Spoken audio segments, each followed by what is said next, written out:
like father, like daughter. Ayaw rin umarap ni Duterte sa ICC. Diba? Oo. Ayaw umarap ng daughter. Oo. Ano, tanong ko, Baka is the refusal to face the court, ICC or the House Committee, is that a political or a legal or a moral decision? Kung political, may political advantage eh. Yung mga pro-Duterte nandun, nagrarally kung ano sasabihin. Kasi kawawa si Digong. Pag umarap yan eh, bubugbugin, etc. Yung gano'n rin sasabihin ng mga supporters ni Sara, huwag ka nang umarap, ma'am. Malakas ang political base mo. Political. Legal. They have the right not to appear. Pero moral. Kung you're not guilty, face the music and sit there until proven that you are guilty or not guilty. If I may respond very quickly, you know, yung line na kung walang tinatago, pag ayaw humarap, is the biggest BS that has ever been peddled, you know. Marami pong reasons. Even the Supreme Court has recognized in a number of cases na flight is not necessarily an indication of guilt. Maraming kaso yan. I can give that to you. Just not right now, but you can Google it up. Okay, now yung sinasabi ni Father, ni Reverend Robert Reyes, na moral, alam niyo po, kaya tayo secular country. Our rules are an amalgamation of legal, political, and moral. Kasi kung puro moral na lamang, para tayong mga Muslim countries na Sharia, magnakaw ka, putulin yung kamay mo, di ba? O, manilip ka, tukpatin yung mata mo, bulagin ka, di ba? O, gano'n na lang tayo. Hindi pwedeng puro moral. In the same way, hindi puro legal, hindi pwedeng puro political. Balanse po yan. So, legally, na-explain ko na po, hindi ko nag-ulitin, na they are well within their rights. Yung kay Duterte, hindi ko ma-discuss masyado dahil may pending case po sa Korte Suprema at magiging sub-judice. And again, with all due respect to Attorney JV, the Supreme Court is entitled to full faith and credit. Kahit even if you disagree, wag tayo sanang magbibigay ng any insinuations or allusions na something is going on aside from the legitimate processes of adjudicating cases. Lalo na kung wala tayong pruweba. Sabi nga nila, the Supreme Court is not final because it is infallible. It is infallible because it is final. We may debate to death yung mga kaso roon, pero pag naglabas na po yan, wag na po natin salaulain yung motibo unless may pruweba po tayo. Okay, so yun po ang sinasabi ko. They are well within the rights. Yung sa ICC, there are jurisdictional, political, and other questions na nasa Supreme Court. Hindi pa naman po ako makakapag-komento. But rest assured, hindi po dahil guilty kaya ayaw humarap. Not necessarily the case. And I'm sure a lot of people will agree with me on that. Salamat po. Ano po bang ibig sabihin ng probable cause, especially in light of the ongoing impeachment proceedings against our VP Sara Duterte? Magandang araw, magandang oras po sa inyong lahat. Ako po si Attorney Fred Mison, ang inyong moderator dito sa The Agenda at Tribute Hotel. This program is brought to you by Impact Publishing in cooperation with EFG Consulting Incorporated. Today, I promise you we will have a very interesting and perhaps the most exciting for this year, given the panel of our resource speakers. Fireworks or no fireworks, masaya po tayo ngayong araw. And without further ado, allow me to introduce our guest today. To my left,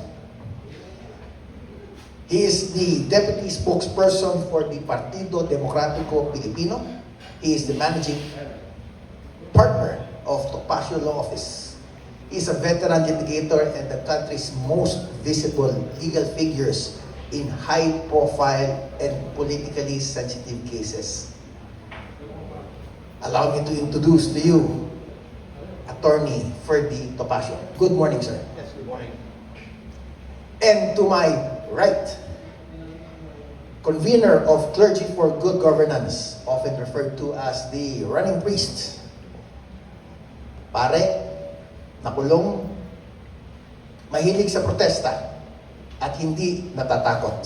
He has been actively involved in various civic and religious movements that promote transparency, human rights, and ethical leadership. Welcome po to our show, Father Robert Reyes. Thank you po.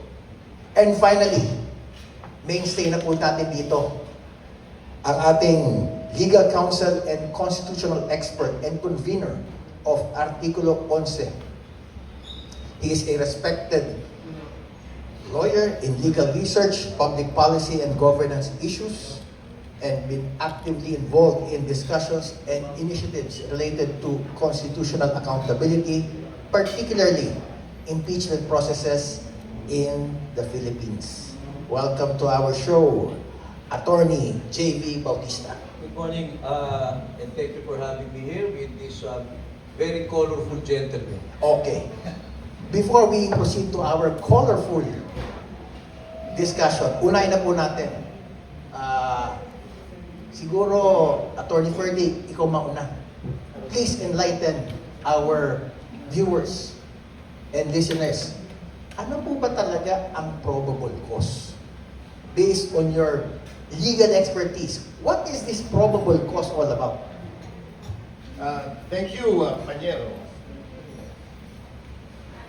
First of all, before I proceed, I'd like to make a minor correction. I'm no longer the managing partner of the Passion Office. I'm the senior partner. The day-to-day affairs have been left to another partner, Attorney Joselito Lumangaya. Because between my duties as PDP deputy spokesman and my other duties, including making movies, I have little time left for actual law practice. Abogado na, artista pa. Go ahead, sir. By the way, I'd like to plug one of my movies, Mama Sapano, is still streaming on Netflix. This is about the SAP 44. This is a movie that has earned 12 trophies from various award-giving bodies for cinematic excellence, including Metro Manila Film Festival and the Star Awards. So, pasensya na sa plug, No problem, sir. Let's go back. to Anyway, our going back, yes. So, probable cause. sorry, I digress, but probable cause, as any practicing lawyer knows, is evidence that will persuade a reasonable person to conclude that the respondent or the accused is probably guilty of an offense, although other minds equally reasonable may conclude otherwise. That's the simplest term that I can reduce it to. Doon po sa familiar sa inyo sa proceeding sa piskal, yun lamang po ang hinihiling kapag may proceedings sa prosecution. Pagka merong complaint affidavit, the prosecutor has the option of either dismissing it outright, for instance, prescribed, or it does not state a crime, or none of the one or all of the elements are absent. If there is ground to make the respondent answer, he is subpoenaed and required to present a counter affidavit. And then, depending on the prosecutor and, of course, the complainant, whether he or she submits a reply, there will be a rejoinder. And the prosecutor, usually, around 90% of the time, will just base the determination of probable cause on those 2 or 4 documents as the case may be, unless there are clarificatory questions which do not occur all the time. In fact, I dare say that the clarificatory questions occur very rarely in the course of proceedings in the prosecution office. Under the criminal... Can I interject? Dagdag ko lang para mas maliwanag ng konti. Doon sa criminal prosecution, you explain to us the definition of probable cause.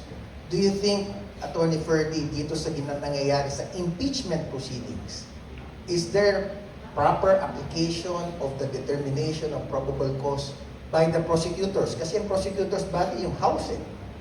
Sa tingin niyo ba, tama ba yung prosesong ginagawa?